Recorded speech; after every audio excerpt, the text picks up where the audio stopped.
Breaking news చూస్తున్నాం. Deputy CM Pawan Kalyan ఇవాళ కృష్ణా జిల్లాలో పర్యటించనున్నారు. ఉదయం 10 గంటలకు కంకిపాడు మండలం గుడివరూరులో పంచాయతీరాజ్ శాఖ చేపట్టిన అభివృద్ధి పనులను పరిశీలిస్తారు.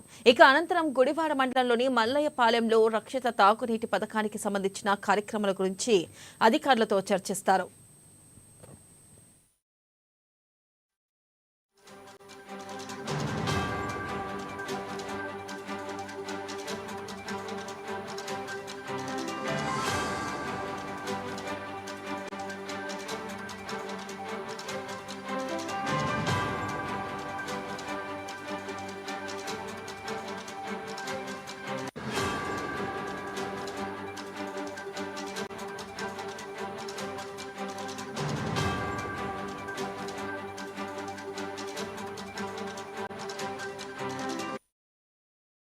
డిప్యూటీ సీఎం పవన్ కళ్యాణ్ ఇవాళ కృష్ణా జిల్లాలో పర్యటించనున్నారు. ఉదయం 10 గంటలకు కంకిపాడు మండలం గుడివరూరులో పంచాయతీరాజ్ శాఖ చేపట్టిన అభివృద్ధి పనులను పరిశీలిస్తారు. అనంతరం గుడివాడ మండలంలోని మల్లయ్యపాలెంలో రక్షిత తాగునీటి పథకానికి సంబంధించిన కార్యక్రమాల గురించి అధికారులతో చర్చిస్తారు.